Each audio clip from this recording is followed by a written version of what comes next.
Hello and welcome to yet another video. This is the 6th episode of the story in which Hiruzen takes charge and finds a way to fulfill Minato's dying wish. Much has changed in the Narutoverse since the clan heads and Danzo have joined forces to train Naruto. Naruto accepts his parents' and clan's final wish to bring peace to the elemental nations. Join our smarter and more OP blonde knucklehead on his unique path to peace. This story is from Bjtakuch. Please support him. Please like and subscribe to show your support. Let's get the show started.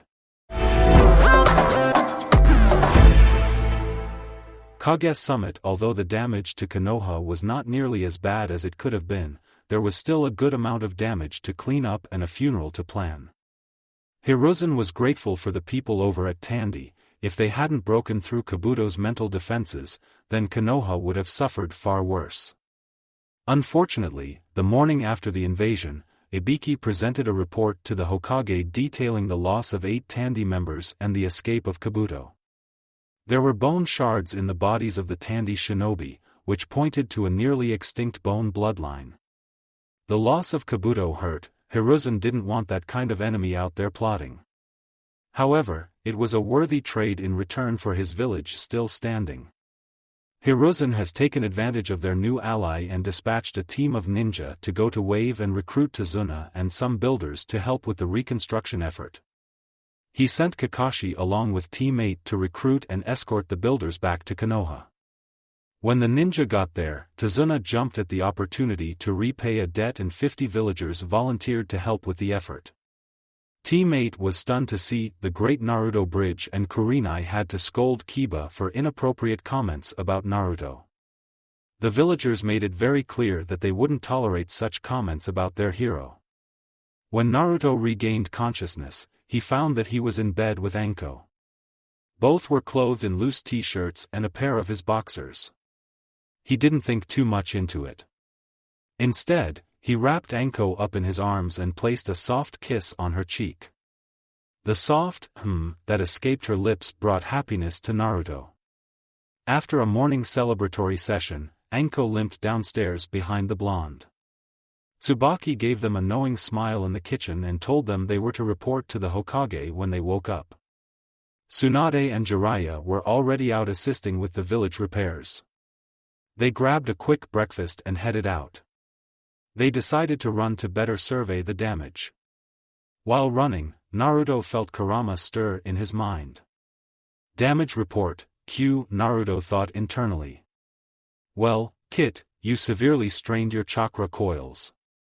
I also found out that the seal will not allow more than 3 tails of power out at the same time. Talk to the perverted toad about it, I think he knows something. Do not use chakra for the next 2 days to give your body some rest. I am going to return to napping, wake me up if anything interesting happens. Naruto gave a mental nod and completed the journey to the Hokage's office. He could see ninja everywhere cleaning up debris. The Oto ninjas' corpses had been collected in a large pile on Training Ground 53, Naruto could smell the stench 2 kilometers away. The Sand Shinobi's corpses were in a similar pile on Training Ground 52. Naruto was taking it all in, when he realized he forgot something. He brought Anko to a halt and put a 3-pronged kunai in her hands before giving her a kiss and flashing away. 30 seconds. Later he returned with a tied-up and still unconscious Gaara. They continued the trek into the Hokage Tower and were given access to the Hokage's office. When the two entered the office, Naruto saw Hiruzen, Danzo, Koharu and Hamura all sitting at temporary desks doing paperwork. When Naruto walked in, he felt like he was in a miniature council room since he was surrounded by the oak desks. They all stopped what they were doing and looked up. I was wondering what happened to young Gaara there. Is everything okay, Naruto-kun? Asked Hiruzen in a tender and tired tone. Yup, Hokage-sama. After subduing Gaara, I flashed him to the compound and kept him immobilized. The suppressing tag I have on him has completely severed his connection to Shikaku. However, I have not had time to analyze his seal yet. I wanted to report in and see how you wish to handle it before doing anything. Naruto's casual reply lightened the mood a bit. Very good, Naruto-kun. First, Anko, it seems T and I was hit during the invasion and Kabuto escaped. Please report in there immediately.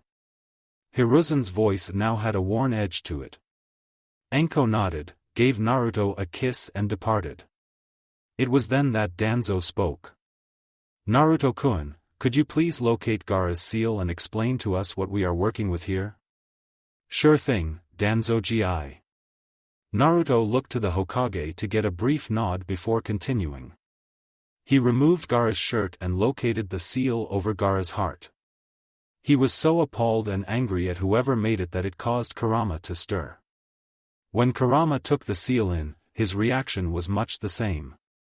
Hokage-sama, the seal on Gaara amounts to an expanded storage seal. There is no separation of conscious, no protections from the Biju's chakra and nothing that was made to handle power of this nature.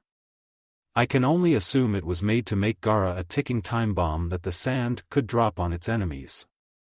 Quite frankly, it boils my Uzumaki blood to see something like this. Naruto's voice rose throughout his explanation, and it gained a combative edge. No wonder the boy was so unstable. Was Koharu's useless contribution to the conversation? Indeed, can it be fixed, Naruto-kun? We are scheduling the Kage summit for 2 days from now. I planned on allowing the sand a representative to sit in. If the seal can be fixed, that is yet another bargaining chip we will hold over them. Hiruzen's eyes were now sharp and held a calculating edge. Well, Gigi, I cannot use chakra for 2 days. I overdid it during the invasion a bit. I can review the Uzumaki scrolls and develop a protective seal to override the current seal without too much difficulty. Naruto's pensive voice awakened something in Danzo. Hiruzen, would it be wise to give the sand back its Jinchuriki? There are other options. We could force the boy to stay here, remove the demon and seal it into one of our own loyal ninjas or simply seal the beast away. Danzo wasn't prepared for Naruto's reaction. Danzo, you have known me for a long time now and I have shared with you much about the Biju. You would do well not to talk about them as mindless objects in my presence. I respect you, sensei, but Shikaku will not be treated like a simple possession to be passed around. Naruto's feral characteristics were emboldened, and Kurama was roaring his approval of Naruto's words. Danzo held up his hands in surrender. Naruto, my boy, forgive me. I cannot help but think coldly and logically in this situation. To not take advantage of our current position would be folly. It was Hiruzen that offered Danzo his support. Unfortunately, he is right, Naruto-kun. The sand took part in the invasion, whether they were tricked by Orochimaru or not. I will agree that we will not remove Shikaku, but we will have to bend them over the proverbial barrel to set an example. Naruto calmed down and bowed to the Hokage. I am not against doing such a thing. I think that when Shikaku is properly sealed and the foreign element is removed from the seal, then we will gain an ally in Gaara. What do you plan on demanding from the sand? The group took some time to think. It was Koharu that spoke up. Naruto-kun, I was thinking that we could round out our wind jutsu. The sand has the largest collection of them. They also have good salt and an extensive poison collection. Hamura chipped in. Hiruzen adopted a wry smile. They are also the only major village you haven't courted a kunoichi from. The room erupted in a fit of chuckles. Even Danzo was shaking a bit. Naruto adopted an exasperated look. Gigi, I am already juggling 4 and probably soon 5. I will have to inform the other girls about Haku soon, if my suspicions are correct. Can we shelve that option for now? If the sand brings it up, we can entertain the idea. However, we will try to get them to accept another clan head. I need to get a solid foundation with my girls before adding another member. The elders nodded their heads at Naruto's decision while Hiruzen let out a hearty chuckle. Very well, Naruto-kun. You go work on the seal for Gaara. We will see you in 2 days at 11 a.m. in the council chamber. Dress up and bring your game face," were Hiruzen's final words to Naruto for the day. Naruto left the Hokage tower and decided to check on his friends before returning to the Namikaze compound. He strolled around the village and saw Team 9, with Lee freshly out of the hospital. He locked eyes with Neji, who was contributing to the reconstruction by Hayashi's orders. Neji gave Naruto a subtly nod before Lee took the spotlight. "Oh, Naruto-kun. Your flames of youth burn brightly today. What are you doing out here on this fine day?" Lee's exuberant voice carried and attracted the attention of Might Guy, who promptly bounded over. "Well, Lee, I wanted to walk through the village and check on my friends." "How very youthful of you, Naruto-kun," was the twin response of Guy and Lee. "Well, since I have you here, I want to inform you of your command for losing our bet. You will report into Ino Yamanaka for a makeover. Furthermore, you will wear the clothes she instructs you to for the next month. No questions asked." Lee was about to object before Guy cut in. "Lee-kun, we must honor our bets. It is most unyouthful to break one's word. In order to support you, I will join you in your punishment. It is my duty as your sensei." The bold proclamation carried halfway around Konoha. Little did those present know the effect this was going to have on the Konoha rumor mill. Ino was having a bad day. She hadn't seen Naruto since the start of the invasion. Her team had been on assignment since early in the morning. She was covered in dirt and dust and scratches from moving debris. Her mood did a 180 when she heard the voice of her beloved call out to her. Then she was very confused when she turned around. Walking behind Naruto was Team 9, and Lee and Guy had streams of tears falling from their faces while holding each other. Ruto, what's going on? What is Team 9 doing here?" Her voice was lowered, so as not to draw the attention of the crying pair. "Well, Ino-chan. I need a favor and I will reward you with 2 dates, anything you want to do, and all expenses paid if you help me." "Okay, spill it. I accept no matter what," was Ino's excited response. She had exchanged gossip with Anko and was incredibly jealous about how far ahead Anko was in her relationship with Naruto.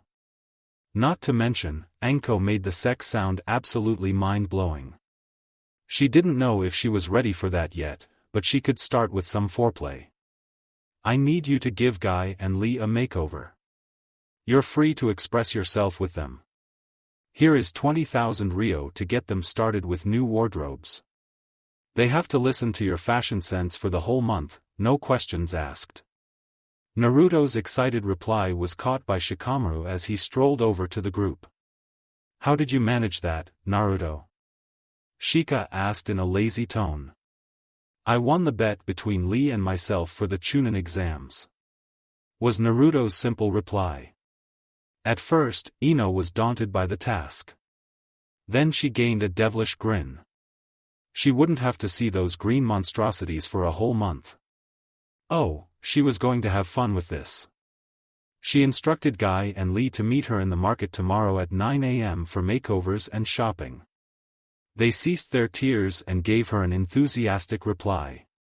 Naruto continued his journey throughout the village and checked in with all his friends and girlfriends. He found Karen assisting Tsunade in the hospital. Tsunade had taken a shine to the Uzumaki girl and taken her as a second apprentice. They exchanged warm greetings before Naruto made his way to see Sasuke. When he entered the room, he saw Mikoto and Itachi and felt Hawk's presence. He closed the door and threw up a privacy seal. "Hey bro, how are you holding up?" Naruto asked in a cheerful voice. "It would be better if they let me out of this stinkin' hospital. It was just a sword wound and a mild case of chakra exhaustion." He gave his exasperated reply while pointing with his left hand to his bandaged right shoulder. "I am glad you're going to be okay. How did everyone else fare in the invasion?" he asked the other occupants of the room. Mikoto smiled warmly at him. He always reminded her of Kushina when he displayed this level of caring. Just fine, Naruto-kun. I was substituting at the academy, and we were watching the fights with the students before things went crazy. I and the other teachers dealt with a few squads of Odanin before Sasuke and his squad arrived. No deaths and only a few casualties. Itachi spoke in his monotone voice. I led the ANBU squads and drove out the Oto ninja.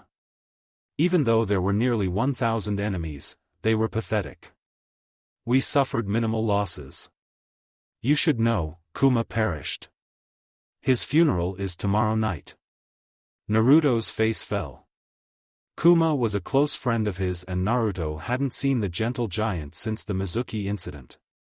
I will be there, Itachi. Congratulations on your promotion to ANBU commander, by the way. He got a simple nod in response. Hawk wrapped an arm around Naruto. Speaking of promotions, Ototo. I think we should all be congratulating you, Mr. Heir Apparent. Naruto shrugged off his arm and rounded on him, jabbing his fist into Hawk's shoulder. Look here, Shursui. If you start treating me any different, I will pound you into next week. That being said, I am glad to see you well. Any sign of the orange mask during the invasion? The room's temperature fell, and the air grew deadly still. No. Was the one-word reply of Shursui and Itachi. Okay, well, keep your eye out for him. There is no way he will ignore this chaos. I doubt he will ignore the summit coming up either. I am working on a seal to neutralize his spacetime technique, but I have a way to go. It is completely experimental at this point. Let us know if we can help you with that, Naruto-kun. You know what, Shursui? You can. I gave Sasuke my intro to Fuinjutsu. Stop by the compound and grab the Fuinjutsu level 15. Work on that. I want to get Konoha to understand the importance of the art, and the Uchiha clan would be a great start. With your Sharingan you should be able to memorize the basics quickly. Naruto paused due to the loud slap that was heard. Everyone looked over to see Sasuke facepalming himself. Why didn't I think of reading it with my Sharingan activated?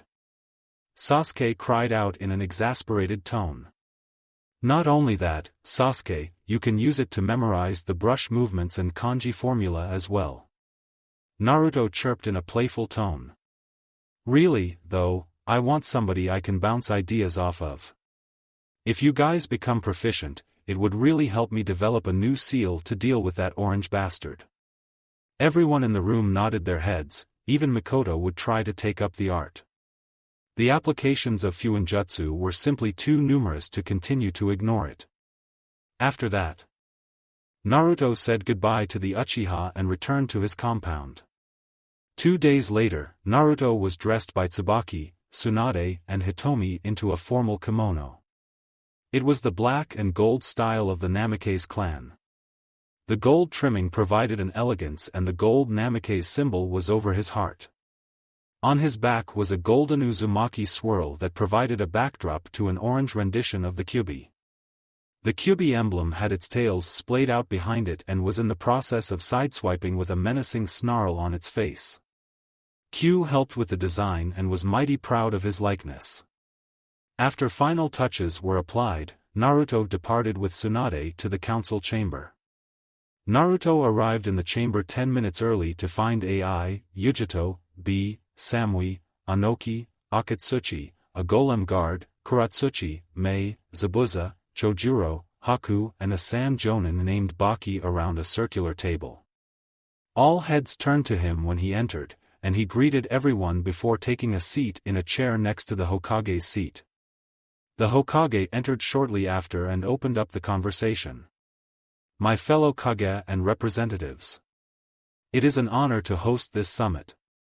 Before we begin, I want to offer my sincere gratitude for your assistance during the invasion and in your efforts to help us clean up.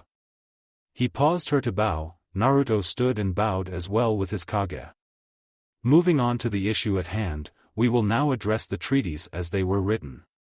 We have modeled each of the treaties to follow the same layout, so we will start with trade agreements. Is there anyone that wishes to make changes to the trade agreements? Mei stood up. Hokage Dano, in the trade with Mist, you pledged 4 million ryo over the next 5 years to support rebuilding. We find this most generous. However, I wanted to know if timber could be included in that arrangement. Say, 2 million ryo worth over the next 10 years in exchange for another 5% off of the shipping tariffs for the agreed upon 10-year period. She sat back down and awaited his response. Meidano, I counter with 2 additional % off of the tariffs and an equal value of fresh fish. Mei nodded, so Hiruzen continued. Very well, we will write it up. Any other concerns? No Kage wanted to bring anything up at this time. Moving on to item 2, the Non-Aggression Pact. As written, the Non-Aggression Pact will endure for the duration of the Union. Attacks by missing nin and opposing factions will not violate this pact. If foul play is suspected, the villages involved will form an investigative committee.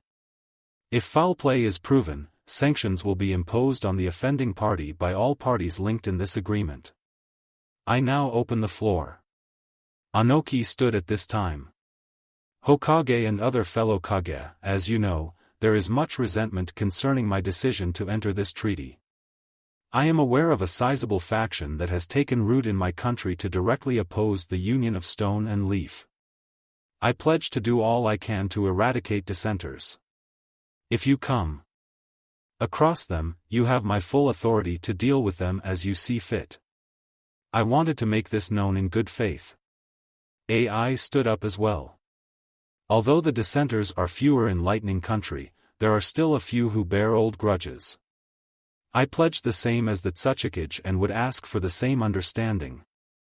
This time, Hiruzen stood up. We all came into this knowing that the path to peace would be a difficult and bumpy path. I propose that each village set up an embassy to allow for better communication. Ambassadors from each of our villages will set up in the embassy and aid in international affairs. The ambassadors will be subject to the other country's law.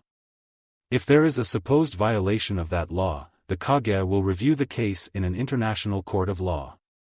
This will help build relations and acclimate our shinobi to working with foreign shinobi.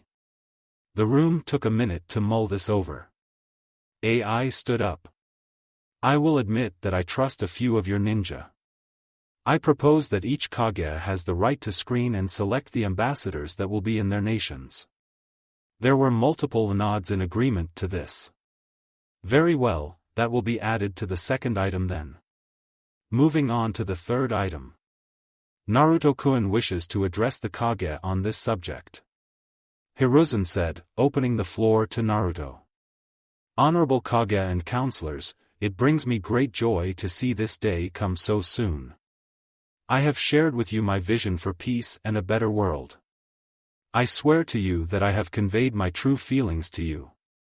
On the third agreement, there is a clause saying that the children will be divided by nation of the mother. I understand that this is to prevent an improper power balance. However, as an orphan, I cannot fathom forcing that fate upon my children. I implore each of you honorable Kage, do not separate my family in such a manner. I offer that each child will be given dual citizenship with the country of the mother's origin. They will spend at least 2 months in the country of their mother's origin each year.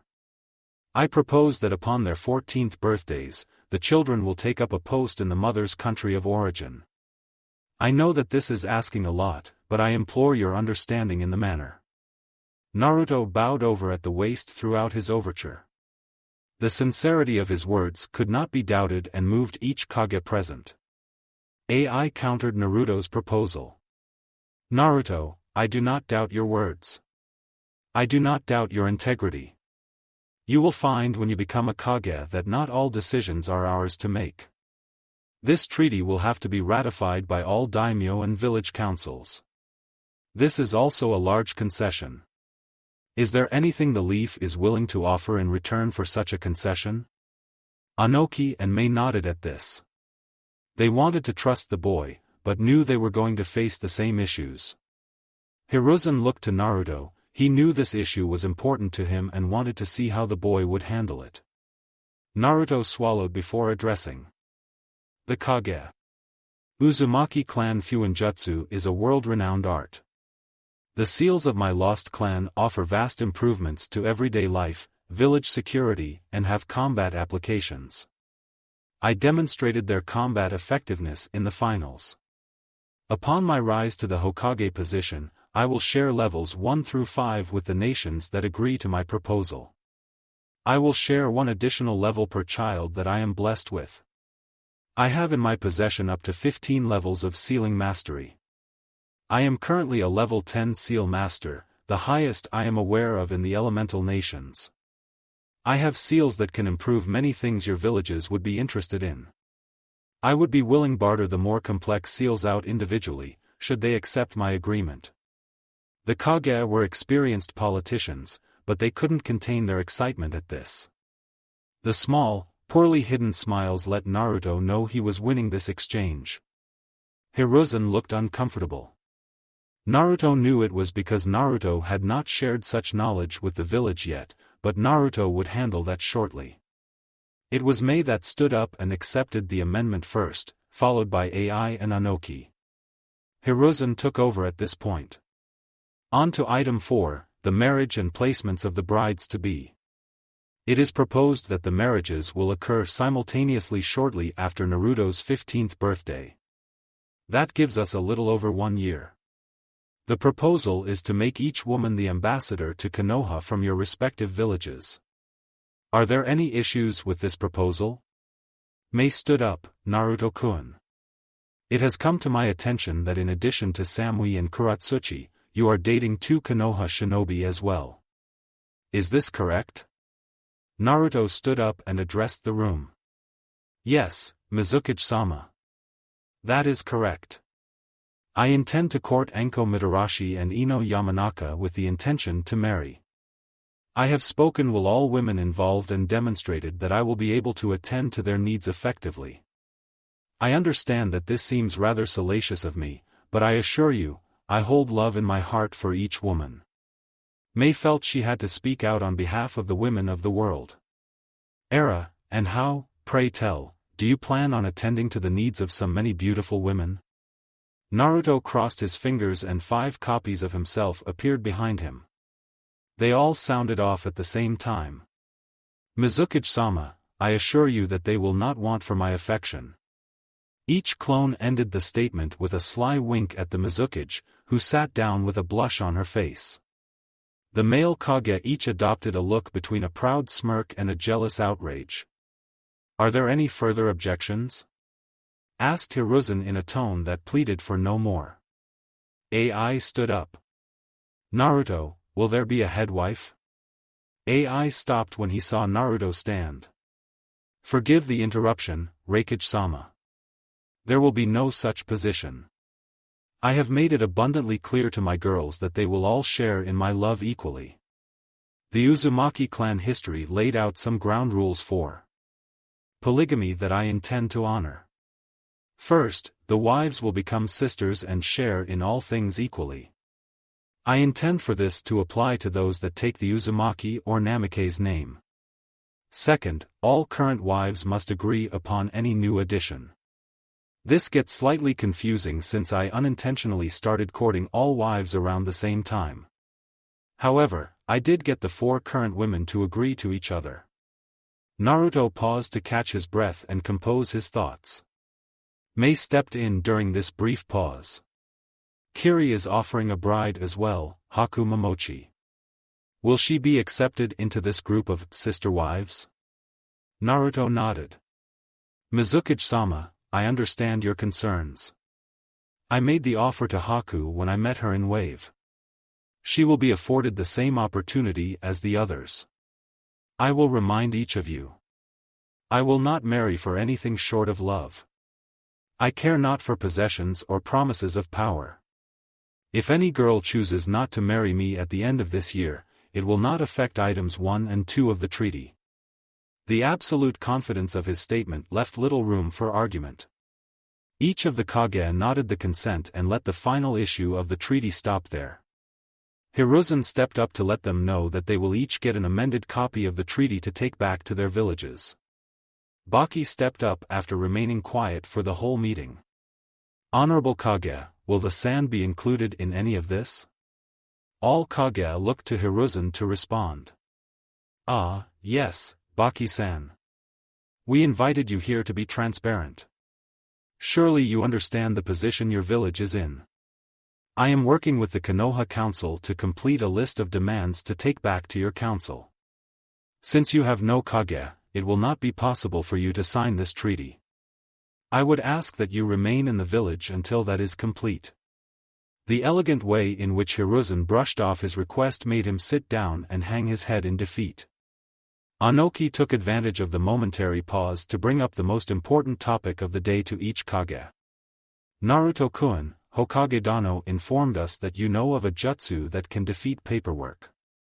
I am sure that I speak for each Kage present when I say that I am willing to bargain for said jutsu.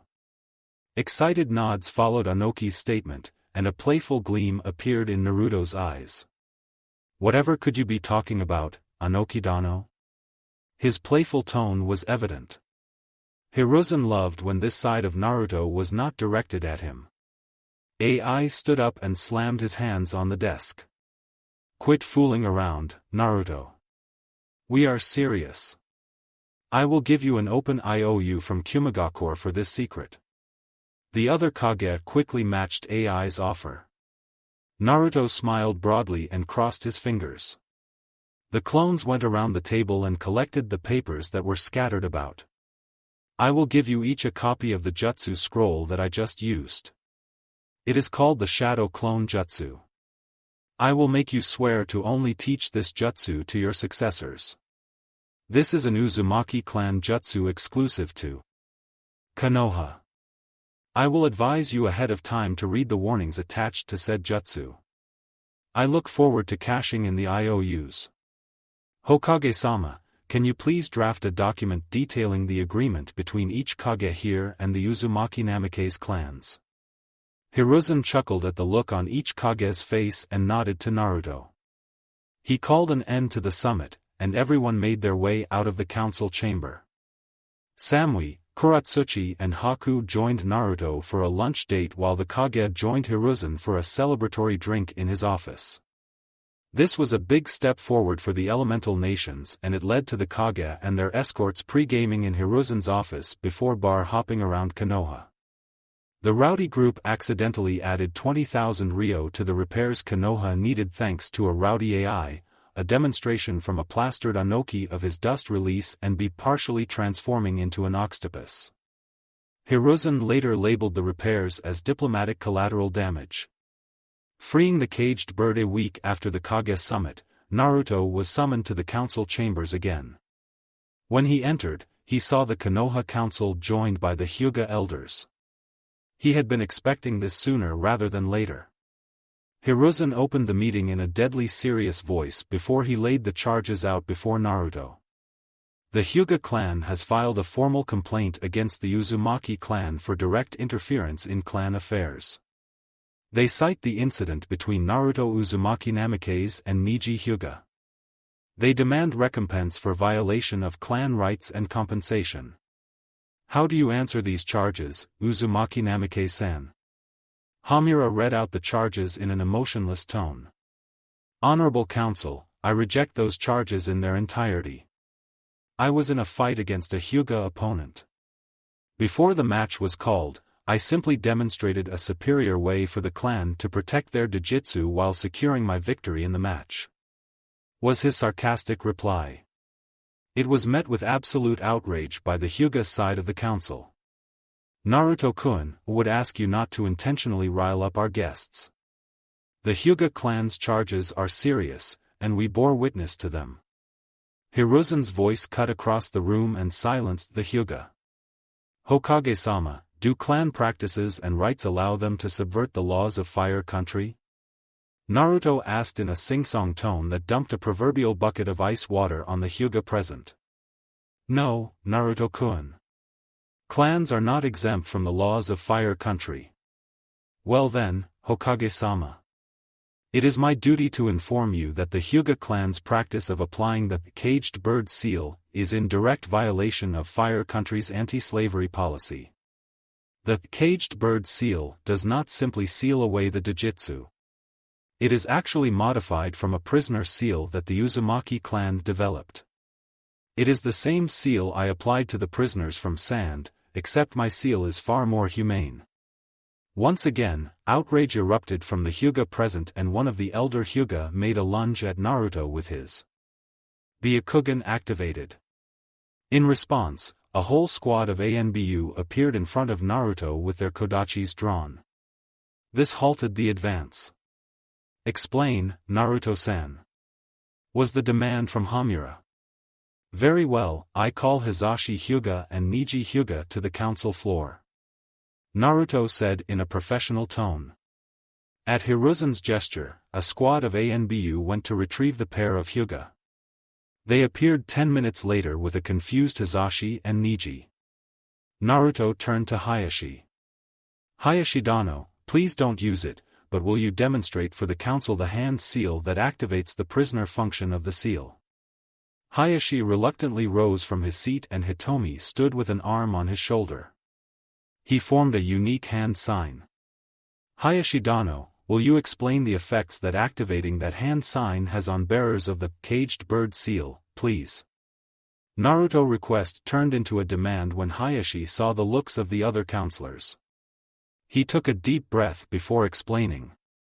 "The seal activates and overloads the neural network of the seal's bearer. It incapacitates the bearer and subjects them to severe pain." Naruto nodded and continued his inquisition. "Is the Hyuga clan aware of any long-term side effects the seal has from repeated use? I will remind the council chamber that I can detect all lies and ill will thanks to my tenant, so please do not attempt to do so." Now the Hyuga clan members were deathly silent. They knew, they all knew. They paid off all of their clan doctors and it was the main reason the branch family rarely went to the Konoha hospital. Hayashi responded in a dejected tone. "We believe there to be side effects, but there has never been an inquiry into it." Naruto halted the outrage before it could begin. "Tsunade Senju, please inform the council of the potential side effects of such a barbaric practice." Tsunade ignored the Hyuga and smiled at Naruto. He was putting on a brilliant political show. Repeated activation of such a seal could cause any number of side effects. Overloading the neurons will lead to cerebral palsy, the seal connected to the eyes could lead to blindness, the repeat activation would degrade brain function and increase risk for diseases like Alzheimer's and dementia. Naruto continued. "Thank you, Tsunade-sama. Hokage-sama, you have a number of Hyuga in active duty.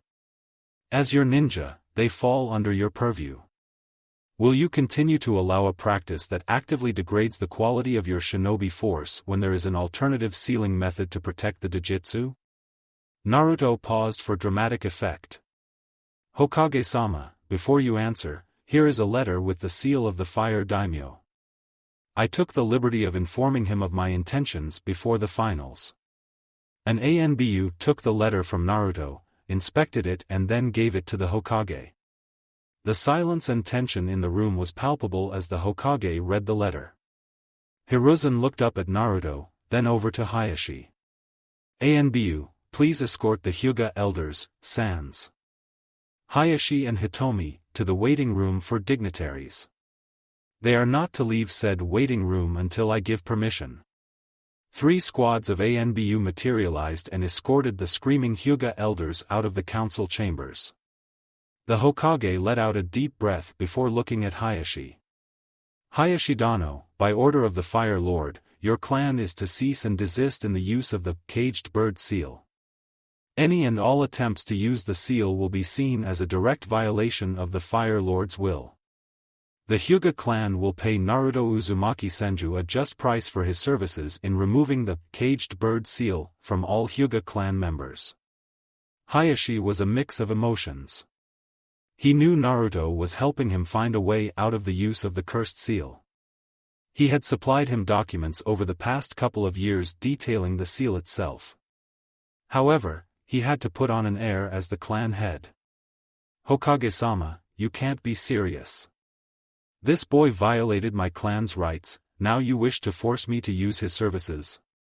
Do you know any other sealing masters capable of removing your clan seal, with a seal already developed to protect your Dojutsu?" was the Hokage's reply. "No, Hokage-sama. I do not." Hayashi replied, feigning dejection. It would have worked better if Hitomi didn't have a victorious smile on her face. Niji's reaction was priceless to Naruto. Naruto unsealed his camera and took a picture before Niji could fix his face. He gave Hitomi a look that asked if she wanted copies. She nodded enthusiastically. By order of the Fire Daimyo and the Hokage of Konohagakure no Sato, all Hyuga are recalled and to be detained in the Hyuga clan compound until Naruto Uzumaki Namikaze can safely remove the caged bird seal from all Hyuga branch members. The detention will remain in effect until all Hyuga members have the new protection seal applied. Hayashi, Hitomi, Hizashi and Niji bowed at the waist. "Hi, Hokage-sama." Mikoto didn't want to waste this opportunity. "Hokage-sama, the Uchiha clan wishes to petition Naruto to develop a protection for the Sharingan as well." Hiruzen looked to Naruto, who simply nodded with a smile on his face. "Very well, Mikoto. Naruto accepts your request on behalf of Konoha. The village will pay for the protection seals to be applied to each member of the Hyuga and Uchiha clans." After Mikoto sat down, he continued. "Naruto, please gather the necessary supplies and head to the Hyuga compound to begin working immediately." An hour later, the branch members of the Hyuga clan were assembled in the courtyard. In front of them, Hayashi and Hizashi stood next to Naruto. By order of the Fire Daimyo and Hokage, the use of the caged bird seal is now outlawed. You will form a line in front of Naruto. He will remove the seal and apply a new protection seal to the base of your necks. Hayashi spoke in the typical Hyuga monotone. Naruto didn't expect the cheers that followed Hayashi's statement. Clan members were hugging each other and crying in disbelief. This was the most emotion he ever saw from the Hyuga clan. Naruto overloaded 10 clone captains with chakra and directed the 250 branch members to assemble in front of a clone. He closed his eyes and appeared next to Kurama. "Q, I will owe you one after this. Can you help me with this? There is no way my chakra alone is going to be sufficient." Kurama chuckled and wrapped a tail around his container. "Sure thing, Kit. I told you I would help you achieve your dreams. How can you bring peace to the world with such a disgusting practice happening in your backyard?" The sage would have killed the so-called elders of this clan without hesitation. Naruto leaned into Kurama's tail. "Thanks, Kurama. Don't know what I would do without you." Naruto returned to the Hyuga compound, glowing red in Kurama's aura. He touched each of his clones and the shroud appeared on each clone. "Worry not, this process is going to be chakra intensive. I will do my best to at least get rid of each seal today. If I have enough chakra, I will apply the new seal." The Hyuga branch members nodded eagerly as they were waiting in their lines. It took nearly 3 hours to remove all the caged bird seals. After each person had it removed, a display of gratitude followed. Tears, handshakes, hugs and a couple of kisses on the cheek. Everyone remained until the last branch member had their seal removed. Naruto dispelled his clones. When the exhaustion hit, he fell to one knee. Hinata and Niji helped him to his feet so he could address the crowd. "My friends of the Hyuga clan, I celebrate with you today." A raucous cheer followed this. "I have endeavored upon a great mission to bring peace to the elemental nations. It is a monumental task in which I will require your aid to achieve. Part of my mission is laying old grudges to rest. I recognize the great injustice that the branch family has suffered. However, I did this out of love for Lady Hinata, Lady Hitomi and Lord Hayashi. If you wish to repay me, Please do your best to lay old grudges to rest. Become the family that Konoha needs you to be. You are our most prestigious clan. My sincerest wish is for you to be happy. Do not dwell on the past, relish in the happiness of the present. Do not think of the pain, but revel in the joy that your children will be spared the suffering you endured. I know this is asking a great deal, but I believe in the love of the Hyuga. Thank you. Naruto bowed to them and got 256 bows in return. Thank you, Naruto-sama. Chorused out beyond the Hyuga compound. The branch family held a feast that night with Naruto as the guest of honor. He received thanks and gifts from almost every member. He received a hug and apology from Neji. Hinata gave him a hug and kiss on the cheek for helping her achieve her dream. Hisashi cried the hardest of any member. He bore the most resentment for the cursed seal and felt he owed Naruto double for saving himself and Neji from the hatred that resentment brought. Hayashi declared that the Hyuga would be eternal friends of the Uzumaki and Namikaze clans. It was all a bit overwhelming. He went to bed with a massive smile on his face that night. 2 days later, Naruto had recovered his chakra. He reappeared in the Hyuga courtyard to cheers from the branch family and scowls from the elders. When he appeared, 2 elders dashed to kill him.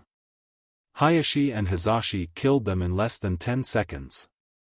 The silence that followed was broken by Naruto. To those of you that listened to me 2 days ago. This is the fate of those who hold on to past grudges and hateful traditions. Please, let this be the last loss of life today. We will follow the same process as yesterday to apply the new seal.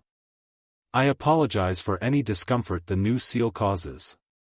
He said this with a bow and was met by more cheers from the branch family and some of the main house. He once again called on Kurama's chakra and created 10 clones. He saved the elders and main house for last, just to spite them. It took 4 hours to apply all of the seals. Naruto declined the invitation to feast with the Hyuga due to exhaustion. Hayashi said to expect an invite to dine soon. Hayashi was really hoping that Naruto would take Hinata as a bride. It would cement the future of the Hyuga and serve as a just payment for Naruto's services. Naruto spent the next week with his girls. He invited each of them to stay at the Namikaze compound. Tazuna had finished building an expansion to the already sizable house. Naruto wished for the original house to be used by Tsubaki, Tsunade, and Jiraiya. The new house was for Konoha's new ambassadors. With 5 extra rooms to accommodate guests. With his payment from the Hyuga clan he could have built an expansion 3 times as big. However, much like his father, Naruto did not indulge in extravagance. At the end of this week Naruto was once again summoned to the council chamber. He stood next to Sasuke, Samui, Kuratsuchi, Haku and Shino. Behind the Hokage, the Raikage, Tsuchikage and Mizukage stood wearing proud looks. The Hokage let them know why they were here. I apologize to each of you. This is long overdue. We have called you here today to award you promotions for your performance in the Chunin exams and subsequent invasion. Sasuke Uchiha, please step forward. Hiruzen's voice was proud and happy to be doing something easy and positive like promotions. For your performance in you fight against Haku Momochi and your efforts to secure the academy during the invasion, I hereby promote you to Chunin. May step forward. Haku Momochi, please step forward. For your performance during your fight in the finals and for your support during the invasion, I hereby promote you to Chunin. She handed Haku a Kiri flak jacket. AI stepped forward. Samui of Kyumo, post. For your splendid display of Kenjutsu and your mastery of the lightning element, I hereby promote you to Chunin. Hiruzen then spoke. Shino Aburame, 4. Your efforts during the finals against a superior opponent and your subsequent efforts evacuating civilians during the invasion, I hereby promote you to Chunin. Anoki stepped forward. Kuratsuchi, for a great display of talent and tactical thinking during your fights in the Chunin exams, I hereby promote you to Chunin." All eyes in the room turned to Naruto as the Hokage spoke. "Naruto Uzumaki Namikaze, for your efforts in securing peace, for a splendid display of talent throughout the Chunin exams, for your contributions halting the invasion and dealing with the traitor Orochimaru, by unanimous decision of all Kage present, you are hereby promoted to Jonin." Once each Kage finished, there was a round of applause from the council. Naruto secured his Jonin flak jacket and equipped it. He knew he was going to have to make some modifications to it. The group of newly promoted Chunin and one Jonin went out to a celebratory meal at a kimchi barbecue. Naruto sent out clones to find Hinata, Ino and Anko to join them for the celebration. Naruto hosted an after-party and housewarming party for the newly promoted.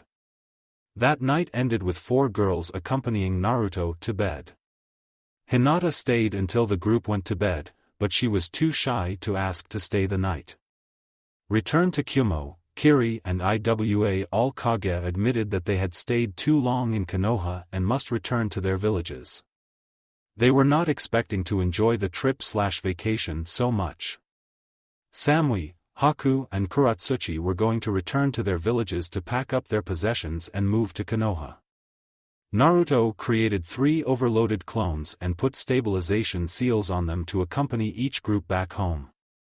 The clones each gave a copy of the Uzumaki, Shadow Clone Jutsu, scroll to each Kage. Most of Konoha showed up to bid farewell to their potential allies. While Naruto Clone 1 walked back with the Raikage envoy, it talked with Bi and Yujito about their experiences as Jinchuriki. Naruto also taught Bi how to let Gyuki out to enjoy the fresh air. By the 3rd day of travel, Gyuki was let out of his seal. The octopus in human form was as big and muscled as Bi. It had horns, with the left one broken just like its Biju form. Gyuki pulled the Naruto clone into a big hug and Tabi had to stop him before he dispelled the clone. This group was a great group of people and Naruto smiled broadly when the clone's memories hit him. He would flash to Kumo to pick up Samui next week. Samui wanted a week to hang out with her friends and say goodbye. Naruto Clone 2 walked with a much calmer group back to Iwa. He spent most of his time talking to Kuratsuchi, picking her brain for the best things to do and eat in Iwa. The trip was 3 days at a brisk pace. Anoki kept thanking Naruto for the belt. It had been years since he could walk without pain. During the journey, Anoki agreed to set up a meeting between Han, Rashi and Naruto. When the clone returned with the envoy to Iwa, a great crowd met them at the gates. The clone dispelled the day after arriving. The Iwa council had signed the treaty. Kuratsuchi wanted to stay for a couple weeks. Naruto would pick her up in 2 weeks' time. The clone that went with the Kiri team had the hardest time. It was awesome getting to know Haku and spend time with her. This alone brought out Zabuza's defensive side.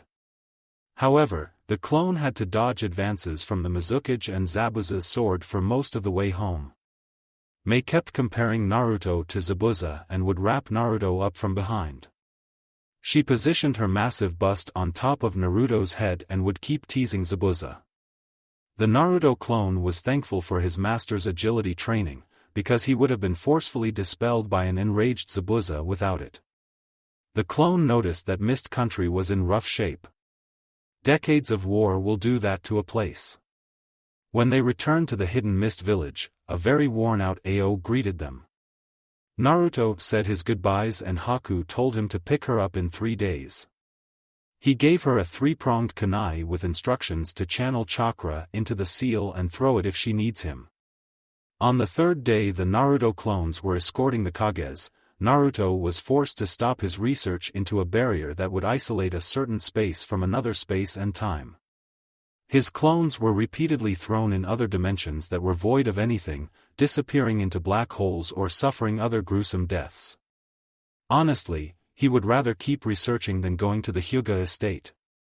He couldn't even bring Ino or Anko because they weren't officially his fiancées yet. So, he dressed up in his formal black kimono and asked Tsunade to accompany him to the dinner. Jiraiya decided to join in the fun. They arrived at the Hyuga estate and were immediately taken to a nice waiting room.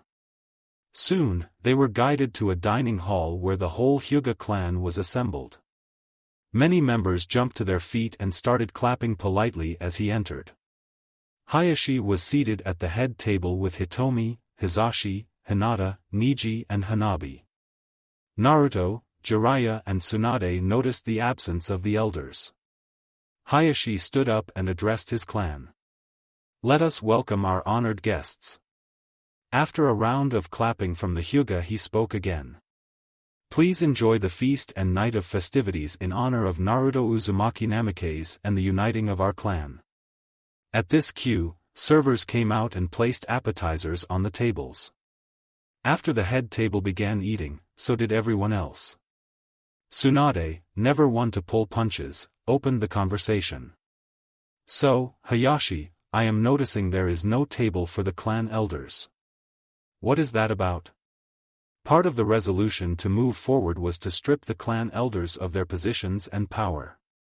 They have been moved to a separate part of the estate. Hayashi said in a simple tone.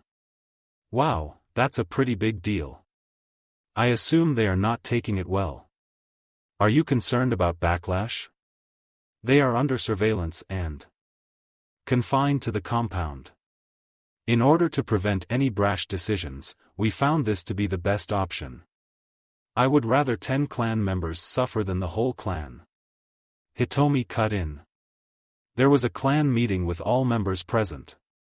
Hizashi was named the head of the branch house and acted as their voice.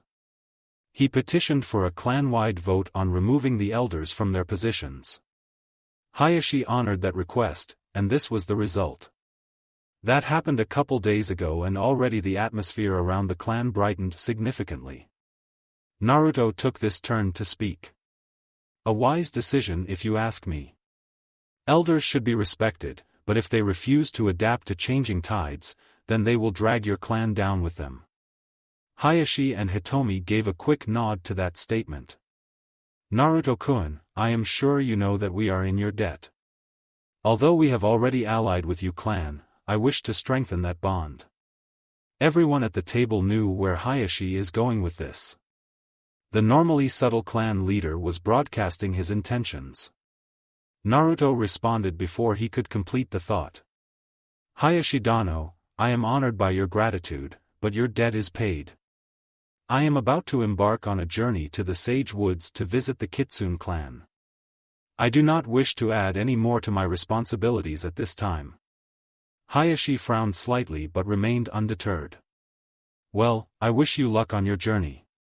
The Kitsune clan demonstrated their power quite magnificently during the invasion. "I will ask you to consider bonding our two clans in marriage. I do not need an answer immediately, but I wanted to make it known that Hitomi and I wish you to have Hinata's hand in marriage. Naruto-kun, your mother and I were very close. We never formalized the deal, but we did agree to the mingling of our clans, should the opportunity present itself. A couple weeks before you were born, I found out that I was having a girl. Kushina and I agreed them to be wed, if they fell in love. It may have been the irrational delusions of pregnancy hormones, but I would ask you honor this wish." Naruto let out a deep breath. He didn't want to deal with this tonight. Now he finds out his mom's mouth was cashing checks that he would have to pay out. He looked over at the blushing Hinata and then back to Hayashi. "Have you asked how Hinata feels about your proposal before asking me, Hayashi-dano?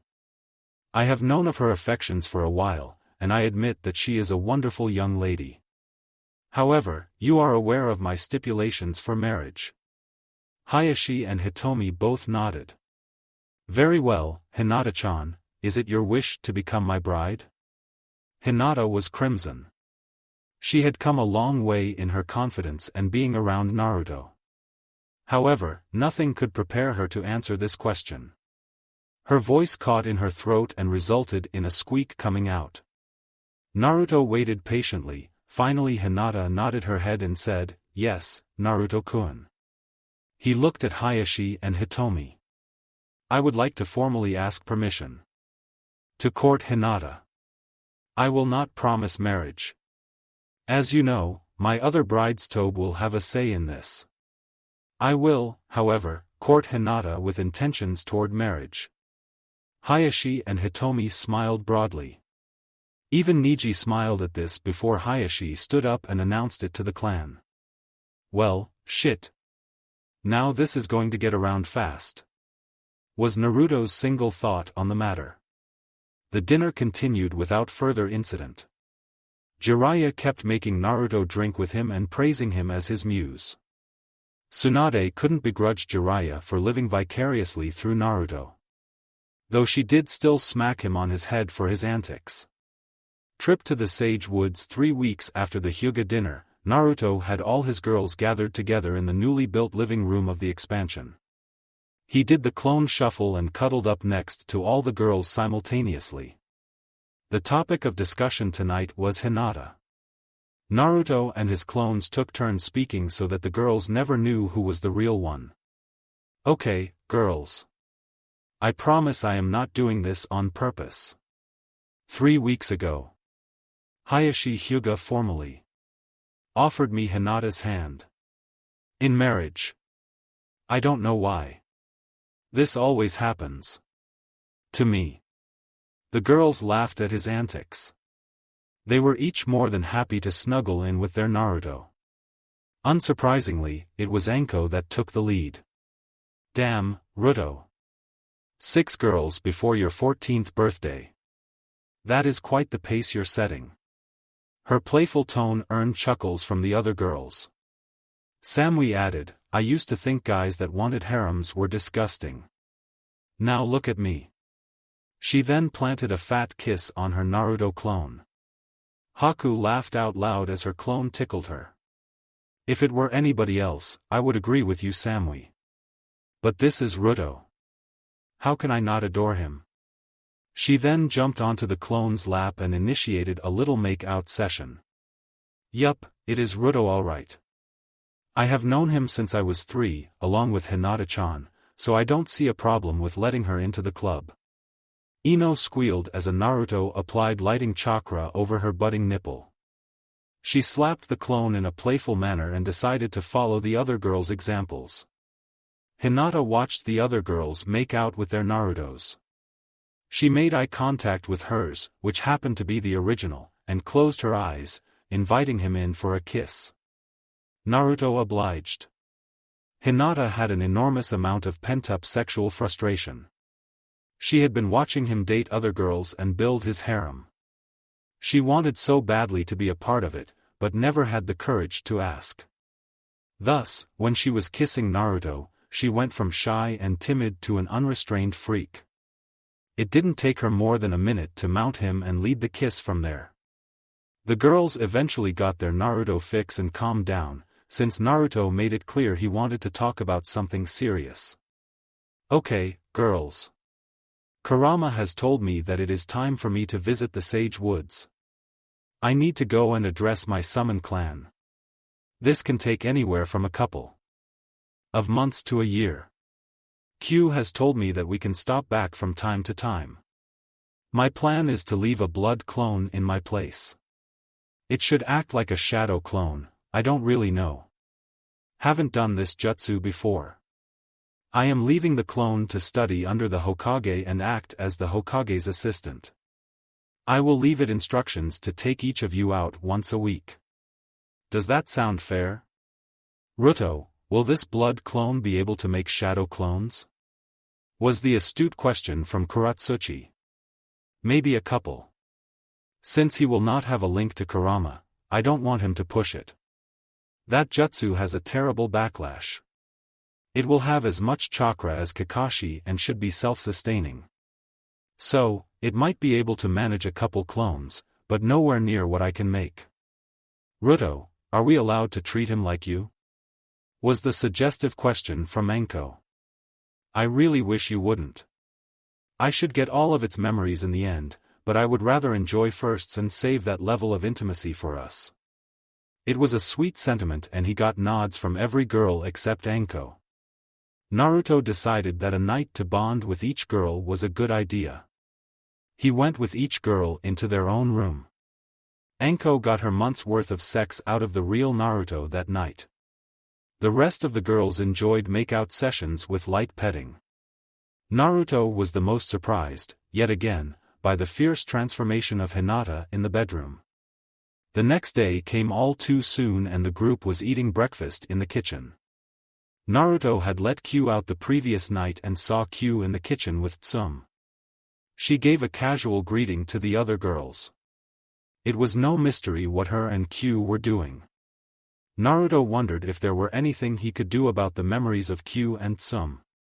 Naruto found himself strangely attracted to and protective of the feral woman. Q and Tsum found it cute. Tsum just found it sad that her daughter, Hana, didn't have a place in Naruto's harem.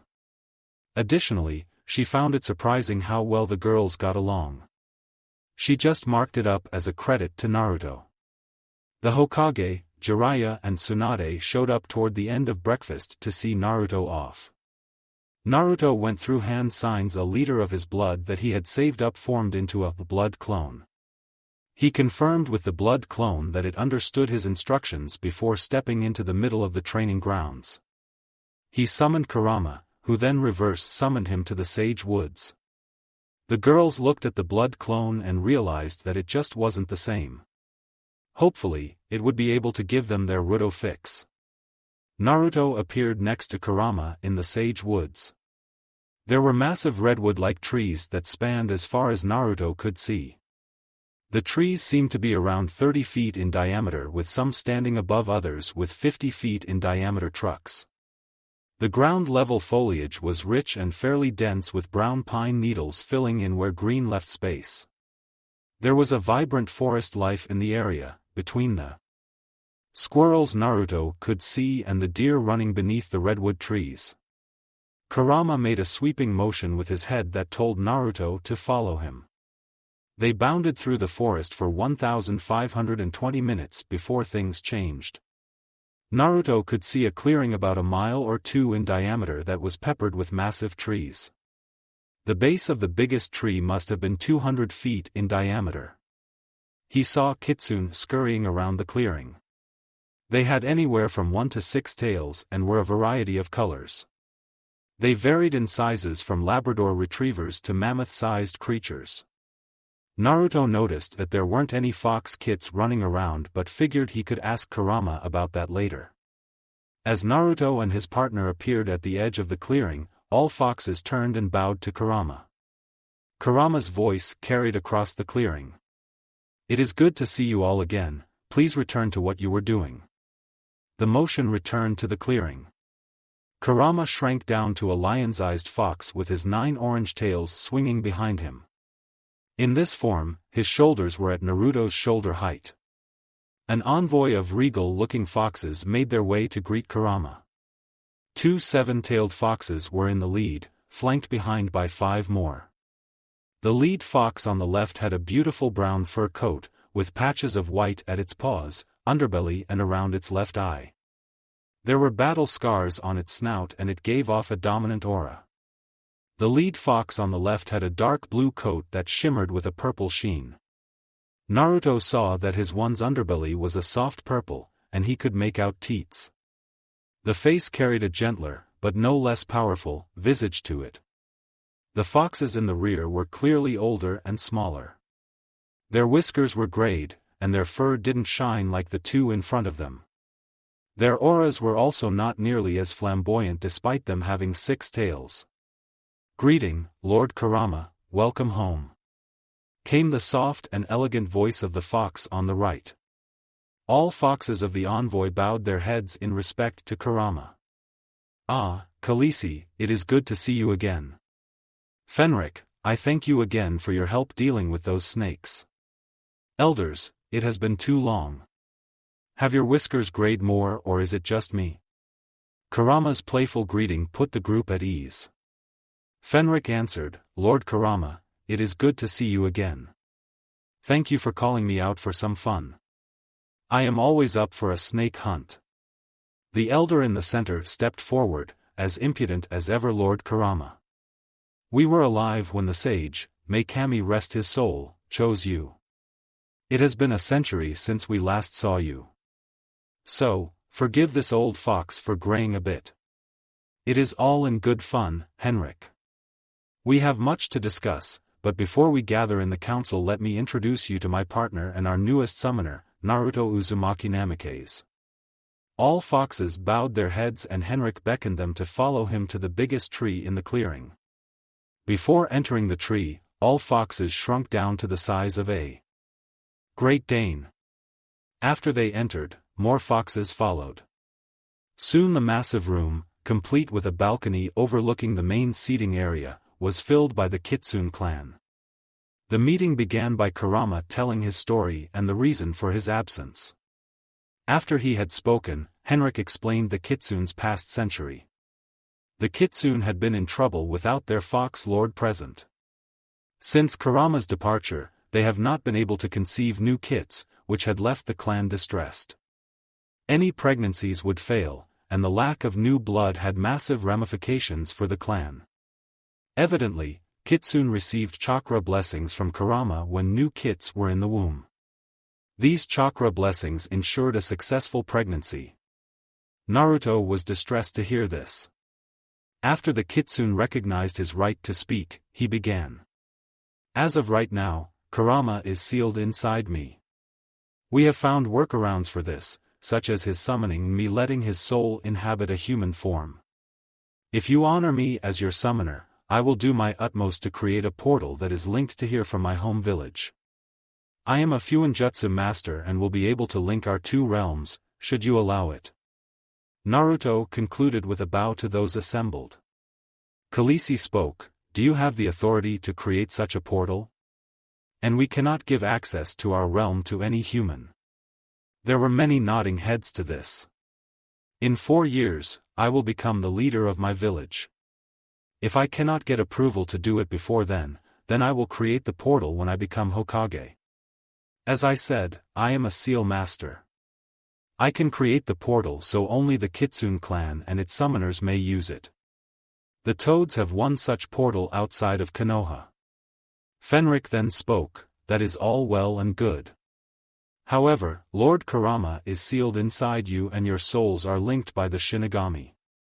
If he dies, the Kitsune clan will die out without his blessings. Kurama spoke.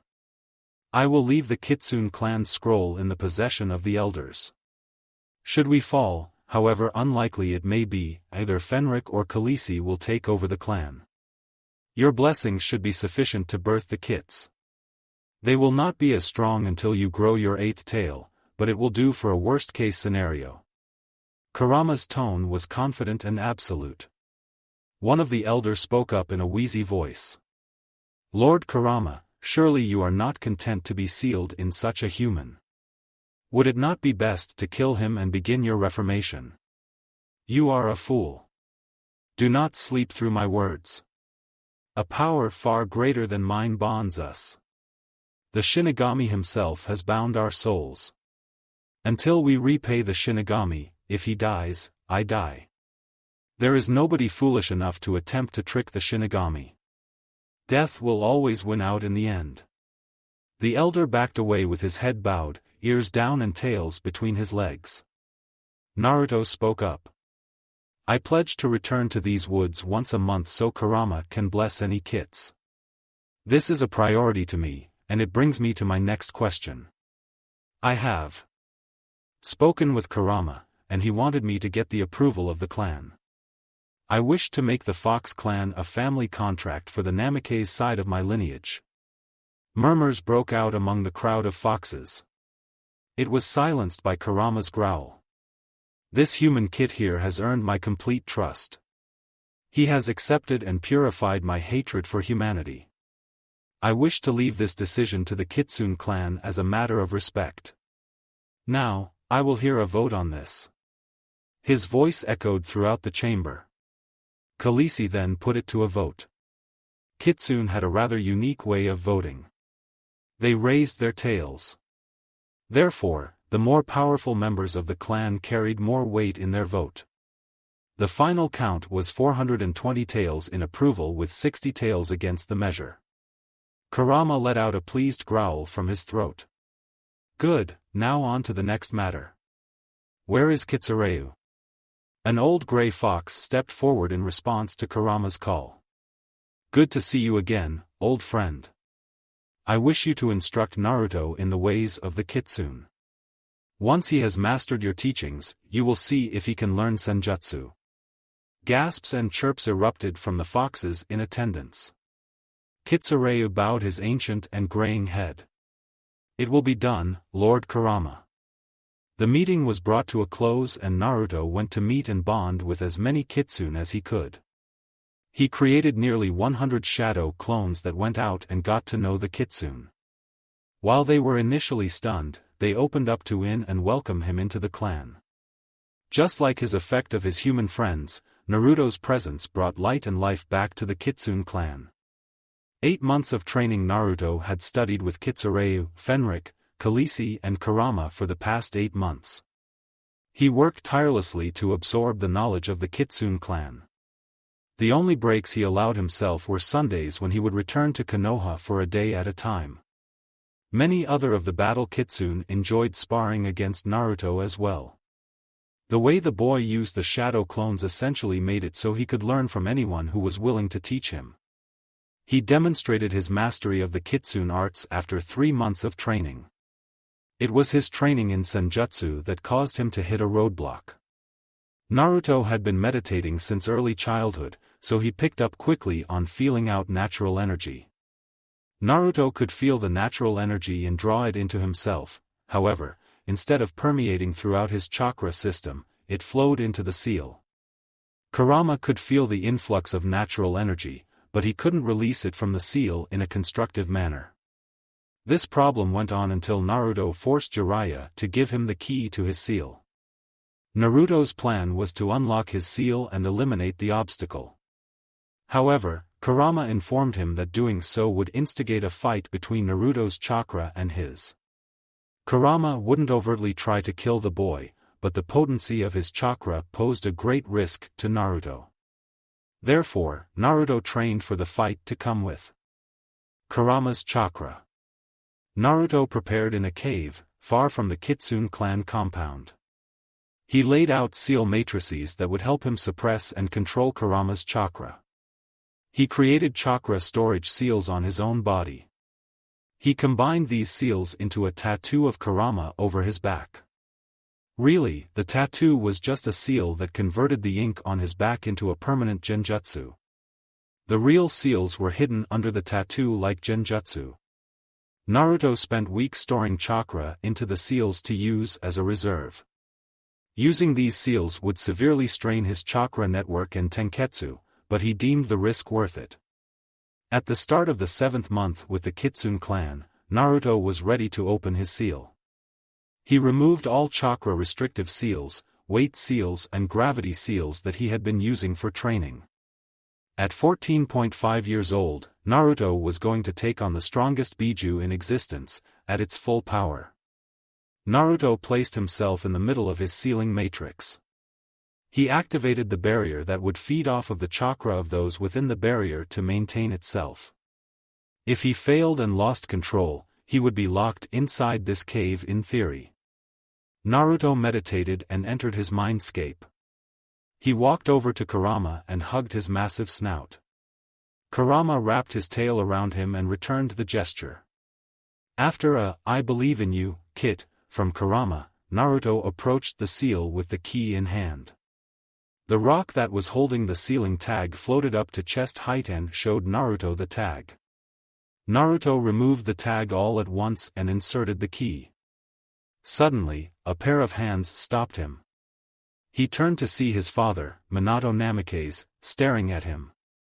"Hey there, Naruto, I am a chakra construct left by." "Well me." The image of Naruto's father scratched the back of his neck sheepishly, the same way Naruto did. "Yeah, I could have guessed that too, Chan. Well, I was about to fight Kurama in order to share and integrate his chakra, wanna help?" The nonchalant statement from his son caused Minato to grow worried. "Son, Are you sure you're ready? You don't even look 15 yet. Tu-chan, it seems you didn't have access to my memories as a stored construct. Here. Naruto touched the chakra construct's forehead and focused him memories into Minato's head. Wow, okay then. Well, before you do that, let's bring you mother out. Minato put his hand on the seal and a redhead beauty emerged from it. She looked confused for a second before she ran and tackled Naruto. While hugging his mother, he also imprinted his memories on the now freed chakra construct. Kushina began crying into Naruto's shoulder. I'm so proud of my Sochi. Minato-kun, did you see all he has done? Yes, Kushi-chan. Who would have thought to bring about world peace by marrying someone from each village? It is so simple, it's genius. Minato laughed as he said this. I knew Jiraiya perverted you, you Arablandi. Another sheepish neck rub from his father and a chuckle, then, it never seemed to bother. You in the bedroom. Naruto covered his ears and said, you, while Kushina's chakra construct pounded on Minato. Naruto thought that his mother must have gotten that from Tsunade. A deep chuckle drew the group's attention. Well, I regret to inform you that it is not good to see you both again. I have partnered with your kit, and he has my respect, but you two do not. Come on, Kurama. Don't be like that. They are only chakra constructs. Anyway, you want to get this fight over with? That chakra draining barrier will kill us both if we don't hurry this up. Naruto's playful response worried Kurama. It is like he wasn't taking this seriously. Oi, Kit. This isn't a walk through the park. This is going to be your toughest fight yet. So, serious mode on and bring it, Ningen. Kurama's smile was battle-crazed. He wanted a good fight. Naruto and the two chakra constructs took battle positions. Naruto approached the seal once again and turned the key counterclockwise. They were blasted by a wave of potent red chakra as the chakra barrier shimmered out of existence and Kurama let out a roar. The fight was on. Naruto summoned 40 clones and performed the Firestorm collaboration jutsu. Kurama answered it with his Kishin fire stream. The fire jutsu clashed in a magnificent display that blinded the motionless Kurama. He felt the chakra around him, but his legs were wrapped by those damned Uzumaki chakra chain. 20 Naruto clones with Odoma Razengans and the 4th Hokage with his Odoma Rasengan pelted the head of Kurama, driving it into the ground. Before dispelling, each Naruto clone attached a weight seal to the fox's head. Kurama struggled to lift his head due to the weight, and then he was wrapped up in Uzumaki chakra chains. The weight seals added more weight with the more chakra added. Since Kurama was made purely of chakra, they each kept soaking up chakra until each seal weighed well over 1 ton. Naruto dashed to Kurama, linked his chakra to his and began pulling on Kurama's chakra. The prone form of Kurama felt it impossible to move. The seal from outside was draining his chakra and the 3 constructs in his mind were making it difficult. He didn't want to kill the kid anyway because then he would die. He was holding himself back quite a bit, but he was still going to make them work for it. Kurama swished his tails in a violent maelstrom sending semi-sized wind blades left and right. Minato rapidly created a lightning barrier to absorb the impact of the wind blades. Kushina clasped her hands together and more chakra chains sprouted from the ground and began immobilizing Kurama's tails one by one. The fox was finally immobilized and Kushina was struggling to suppress the fox. Naruto had been pulling on Kurama's chakra, but it felt like his whole body was full of the burning chakra. He paused his advance as his left eye turned black with a red iris. Half of Naruto's body started cubifying. He had one fox ear on the left top of his head. His left hand had morphed into a claw. He sprouted 4 tails. This was more chakra than he had ever controlled before, and he felt his will slipping to the power of the chakra. A hand on his shoulder brought him back. Think of all those counting on you to return home, son. Enko, Ino, Hinata, Samui, Kuratsuchi, Haku, Tsunade, Jiraiya, Hiruzen, Danzo, Hitomi, Hayashi, Hizashi, Mikoto, Sasuke, Shisui, Itachi, Shikamaru, Chuji, Kurama. The voice of his father urged him to take a step back with each name, reaffirming his will, strengthening his resolve. By the time his father reached Kurama's name, he was shrouded in a violent red storm with 8 tails waving violently behind him. He remembered his promise to Ai, Anoki, and Mei. He remembered his vow to change this world for the better. He remembered his vow to himself. He screamed out in a loud, powerful and feral voice, "Naruto Uzumaki Namikaze never gives up and never goes back on his word." The last pull severed the connection between his chakra and the fox. The outer seals were helping to drain the excess chakra, but they were soon overloaded by the sheer quantity of it. Internally, his mother let go of Kurama and wrapped him in a hug. His black eyes with red pupils reverted to their ocean blue state. His features began to soften and return to normal. He embraced his mother's chakra construct and the tails condensed into a golden shroud around him. The seal on his stomach, standing out in an intricate and bold black color, was burning from the heavy chakra flow. His father embraced him from behind and helped bring the last bit of rampaging chakra under control. He walked over to Kurama, who looked like he was skin and bones, and held out a glowing, golden fist. When the fox's fist contacted with Naruto's, life instantly returned to Kurama. Kurama was perplexed. He just fought me for my chakra. Then he realized it. The chakra that Naruto returned was purified. The fog of hatred that Kurama normally felt from his chakra was absent. The ancient kitsune looked down at the boy. He was now certain that he was the boy his father spoke of. "Sorry about that, Q. It was never about stealing your chakra from me. It was about removing every obstacle that stopped us from sharing it. What ya say, partner?" Naruto's voice was filled with mirth, and he had that gigawatt smile on his silly human face. Kurama roared out in laughter. "I say that you are the one my father spoke of. From this day, until your dying day, I am your partner. Proud member of the Namikaze Kitsune clan." The fox placed a genuine smile on its face. Unfortunately, Minato and Kushina were not used to Kurama, so they perceived it as a menacing grin. Who could blame them? A 40-story fox with teeth as big as they were will inevitably look pretty damned menacing. Naruto turned around to address his parents' chakra constructs. He noticed that he was now standing as tall as his father at 5 feet 11 inches. The power radiating from him felt strange. He created a shadow clone and observed it. Indeed, it was taller and more mature. It looked like he had gone through puberty already. His body was toned into an Olympian figure and the tight muscles rippled just beneath the skin. His face was more angular and feral, and his whisker marks were more distinct. After taking in his appearance, he shook it off and shelved it for later. "Thanks, Mom and Dad. I appreciate your help in that. Kurama, I want you in on this, so come." The mindscape changed from a destroyed battleground to the lakeside view. Kurama posted up on his rock and watched Naruto sit at the water's edge talking to his parents' chakra constructs. Kushina did most of the talking while Minato sat back and listened. Since they had access to his memories, Kushina kept picking his brain and bugging him about the girls in his life. He had about 1 hour with his parents to simply relax and be a kid.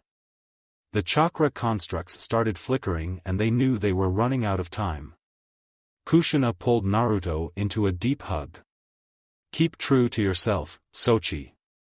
I am so proud of you. Sorry, Minato, I took up most of your time." "No worries, my love. Son, listen to everything your nagging mother said. I am proud of the man you've become. Protect those you love, protect Konoha and fulfill your dream. You are on the right path." While he was saying this, he wrapped Naruto in a tender embrace. Kushina looked up to Kurama. I am sorry I never gave you a chance. Look after my Sochi, please. She bowed along with Minato to the great Kitsune. Kurama grunted. I gave him my word.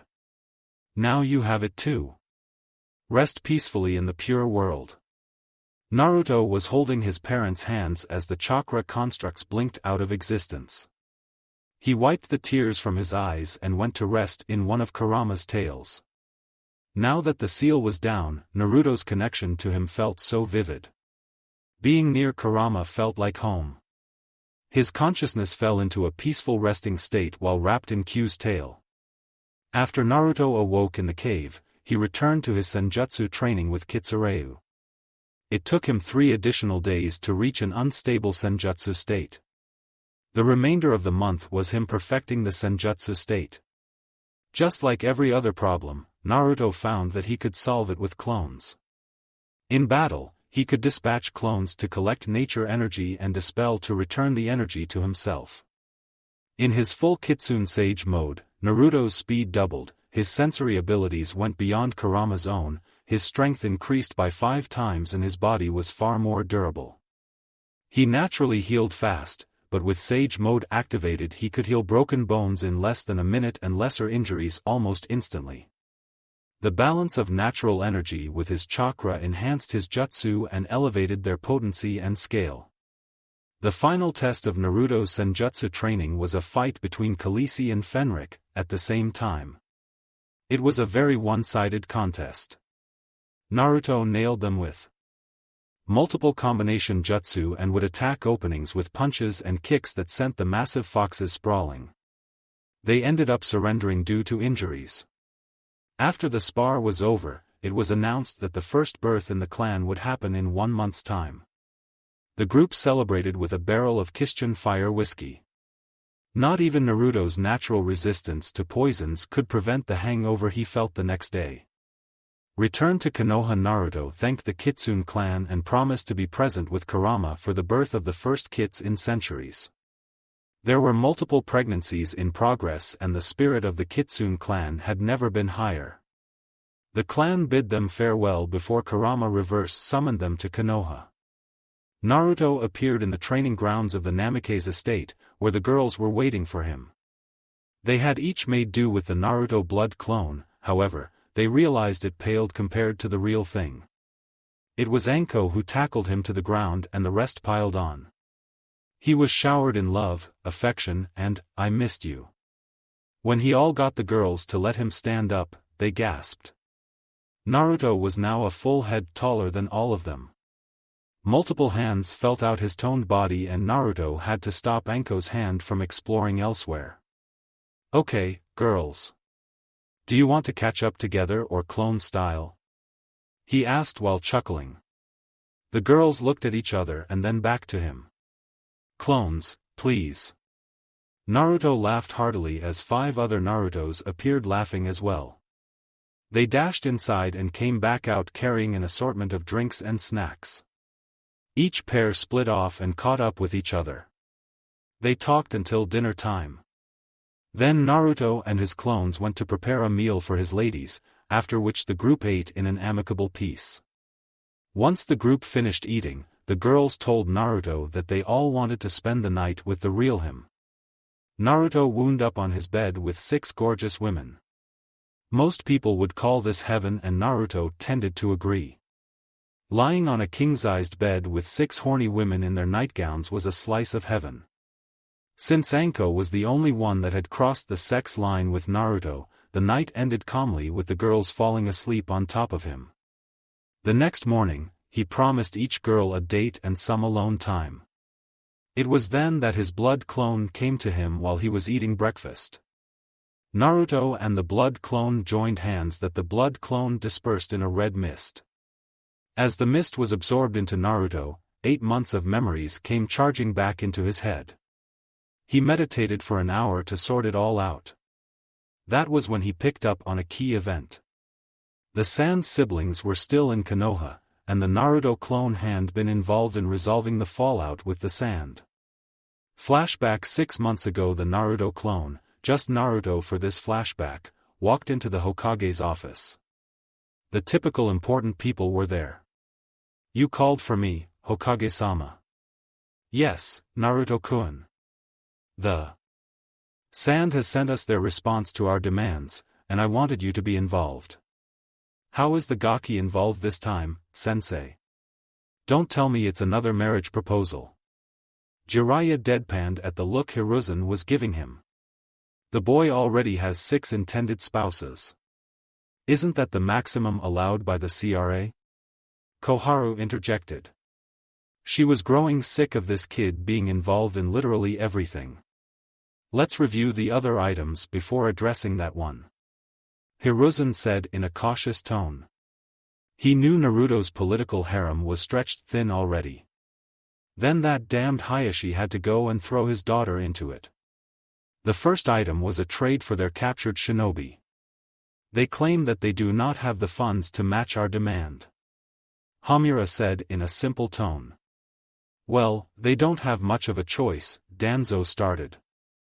"The standard price was attached to the heads of the prisoner shinobi. I do not see why we should concede on such a thing. The reason for them joining Orochimaru in the first place was an economic depression brought on by their daimyo giving us more missions than Tsunagakure. If we press on this issue, all-out war is the inevitable outcome," Hiruzen said wearily. Naruto chipped in, "What if we forego immediate payment? Say, we take 10% of their GDP until the standard amount is paid off. In addition, we let them have the missions from their daimyo and effectively turn all of Tsuna into a labor force. Our forces are stretched this as is with all the mission requests after the Chunin exams. We could apply this policy to all our demands. This will secure a financial income source for Konoha and not completely destroy their economy." Danzo shook his head. "We trained you too well, Naruto-kun. Maybe we should have all village children given political education by clan heads. It has produced wondrous results so far." Hiruzen nodded his head. "That is an idea worth considering another time. For now, we will put the vote of payment by percentage to our council for a vote." The next issue was repaying cost of reconstruction. They bring up a fair point that it was Otagakure that did most of the damage. How about we reduce the amount owed by half and offer to put this to their collected debt? He got nods from around the room. Danzo felt he should speak on this next issue. The return of the Sand siblings, whom we are holding as political prisoners. This is a card we cannot afford to play lightly. We have their Jinchuriki and 2 of their highest potential shinobi. Naruto offered his opinion. "I believe this is where we press for jutsu and knowledge. Let's ask for a few Tsuna wind jutsu and their collected knowledge on poisons and antidotes." This got excited looks from those in the room. Tsunade decided to speak on this. "Tsuna was always leagues ahead of us in poisons. I had to work my tail off in the Second Shinobi War to keep up with Chiyo. I believe this knowledge will be worth it." Which brings us to item 4. They want to offer political marriage to reinstate the prior alliance and prevent betrayal. Unlike other villages, they will not fight for the custody of the children. In return for this leniency, they selected Naruto as their chosen suitor for Temari Sabaku. Hiruzen's voice was cautious in its approach. "Am I the only damned man in Konoha? Even I must admit this is getting ridiculous." Naruto was exasperated. "Can we at least attempt a counteroffer on this point? I will not make the decision on this. At this point, you can ask my future wives if they refute the counter." Koharu was shocked at his reluctance but appreciated the boy's integrity. "I believe we have many other clan heirs that could pass. Shikamaru Nara, Itachi Uchiha, Chuji Akimichi and Kiba Inuzuka to name a few." "Too lazy, ANBU commander, not really the political type of guy and are you insane?" was Jiraiya's response. While crude, there was truth in all he said. Hiruzen sighed deeply. "We will counteroffer with their pick of the clan heirs. Finally, what to do about Gaara's seal?" They did not wish to pay to have the seal reinforced. Then I will do it for free. You all know my stance on Biju and their hosts. I cannot, in good conscience, return Gaara without altering his seal. It is part of my promise to Kurama. I propose we offer this as a good faith addition. Naruto's stern voice once again made them look at him as far more than a 14-year-old kid. Danzo had to pitch in his 2 cents. Naruto, seals regarding Biju are some of the most highly prized secrets of every hidden village. We cannot simply give it away. Danzo-sensei, what does it cost us to do so? I will not use any of the best Uzumaki sealing techniques. I will simply separate the Biju from its host. Imagine if you and Mrs. Shimura were stuck together 24/7/365 and she knew every idea that popped into your head. Not only that, but she could force certain thoughts into your head. That is how Gaara has lived his life. Danzo visibly shuddered at the idea. Danzo was a man that required his alone time. Naruto just spelled out one of his nightmares. Fine, Naruto-kun. You have done well diplomatically thus far. Is there any way to incorporate a failsafe should said Jinchuriki be turned against us in the future? No, Danzo-sensei. I am the failsafe. Even if Gaara gets complete mastery over Shikaku, I will be far stronger. Biju suppressing and containment seals are far too complex to try adding foreign elements into the seal. Everyone nodded at this and knew it to be true. Naruto casually thrashed Gaara in the finals. Naruto had one last thought to add. Hokage-sama, these negotiations will go on forever via letter. I propose that they send an envoy of council delegates since they do not have a Kage. Since they are the ones in the wrong, they should come to us. Set a date for after my original's return. I leave the rest in your capable hands. With a bow, Naruto left the group to discuss. End of flashback. Thank you for watching. I hope you enjoyed it. Make sure to like and subscribe, and don't forget to share this video with your friends. Guys, make sure to help the author by visiting the link in the description. This is Fox Sage, and I'm signing off.